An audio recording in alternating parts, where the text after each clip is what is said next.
Hello बच्चों, let's read the question. Two identical blocks A and B, each of mass m, resting on a smooth horizontal floor, are connected by a light spring of natural length capital L, and the spring constant K. A third block C of mass m moving with speed v along the line joining A and B collides with A. The maximum compression in the spring is. Here we have given a diagram with 4 options. Now to answer this question, first we will discuss here the key concept, and here the key concept will be conservation of momentum. In the absence of the external force हमारे पास जो momentum होता है वो conserve रहता है, that is initial momentum will be given as final momentum. एक तो हम इसका यूज करेंगे. दूसरा हमें ध्यान रखना है कि जो स्प्रिंग में पोटेंशियल एनर्जी स्टोर होती है it is given as half k x square. यहाँ पे जो k होता है that is spring constant and x is compression और elongation in the given spring. According to the question हमसे पूछा गया है कि दो आइडेंटिकल ब्लॉक हैं ए एंड बी जिनका मास यहाँ पे m के बराबर दे रखा है, और यहाँ पे कोई थर्ड ब्लॉक है c जो v वेलोसिटी के साथ मूव करते हुए यहाँ पे जो a और b का सिस्टम है इसके साथ यहाँ पे कोलिजन करता है. हमें ये बताना है कि इस पर्टिकुलर केस में जो a और b के बीच में स्प्रिंग लगी है उसमें कितना कंप्रेशन हुआ होगा.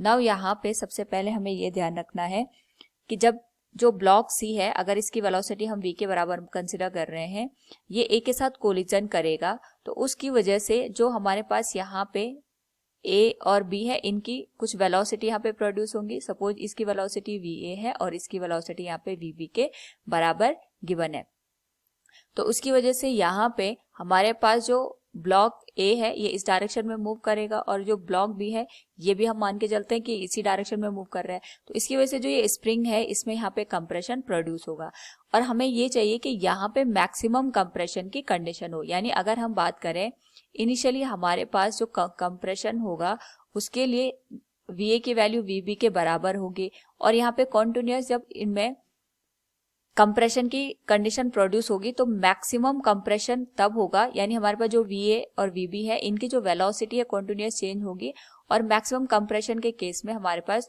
जो दोनों ब्लॉक है A और B इनकी वेलोसिटी यहाँ पे सेम होंगी. That will be equal to VA equals VB. और यहाँ पे क्योंकि कोई भी एक्सटर्नल फोर्स काम नहीं कर रहा है so we will apply here conservation of momentum. हमारे पास यहाँ पे जो मोमेंटम होगा वो कंजर्व रहेगा.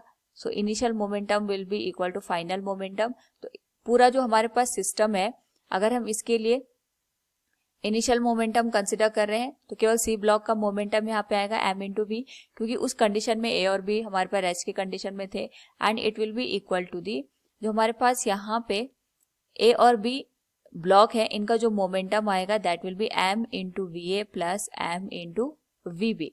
नाउ यहाँ पे अगर हम ऑब्जर्व करें मैक्सिमम कंप्रेशन के लिए VA और VB की वैल्यू सेम होनी चाहिए, तो इसको हम लिख सकते हैं m into V equals 2 times of VB को हमने VA के बराबर रिप्लेस कर दिया तो सो it will become 2 into m into VA. So m से m कैंसिल हो जाएगा तो हमारे पास जो VA की वैल्यू आएगी that will be given as V by 2. This will be equation number first. यानी हमारे पास जो फर्स्ट ब्लॉक है A इसकी जो वेलोसिटी होगी that will B V by 2, और जो सेकंड ब्लॉक है B इसकी वेलोसिटी V बाई 2 हो जाएगी for the maximum compression. Now according to the question we will use here the conservation of energy. Now यहाँ पे जो सिस्टम है हमारे पास इसकी जो टोटल काइनेटिक एनर्जी है पूरे सिस्टम की, इसमें जितना भी चेंज आएगा वही हमारे पास यहाँ पे जो चेंज इन काइनेटिक एनर्जी होगी इस स्प्रिंग में यहाँ पे पोटेंशियल एनर्जी की फॉर्म में स्टोर हो जाएगी. तो इनिशियली केवल हमारे पास जो ब्लॉक C है यही मूव कर रहा था, इसकी जो काइनेटिक एनर्जी होगी so we can write here. So इस केस में अगर हम बात करें तो हमारे पास जो इनिशियल काइनेटिक एनर्जी आएगी केवल ब्लॉक C की आएगी, so it can be written as half m v square. और क्योंकि हमारे पास मैक्सिमम कंप्रेशन की कंडीशन है तो जो फाइनल काइनेटिक एनर्जी आएगी we can say final kinetic energy of A and B it will be given as half m VA square plus half m VB square.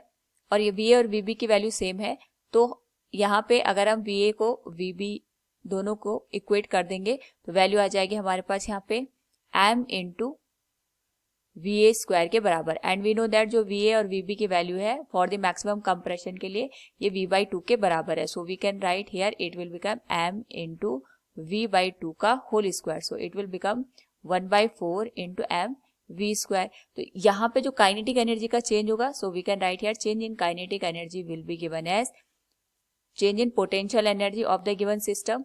तो यहाँ पे जो काइनेटिक एनर्जी का चेंज आएगा that will become half mv square minus 1/4 m into v square. और potential energy का जो change आएगा वो हमारे पास यहाँ पे हाफ के एक्स स्क्वायर के बराबर हो जाएगा। इनिशियली पोटेंशियल एनर्जी 0 थी और फाइनल जो पोटेंशियल एनर्जी आएगी for the maximum compression that will B 1/2 के एक्स स्क्वायर के बराबर। नाउ अगर हम इसको सॉल्व करें यहाँ पे we can say it will become LCM 4 आ जाएगा 2mv square minus mv square that will become mv square by 4 equals half k x square.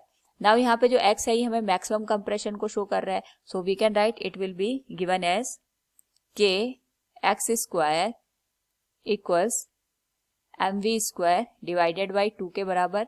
तो जो यहाँ पे x की वैल्यू होगी that will become square root of m into v square divided by 2 into के।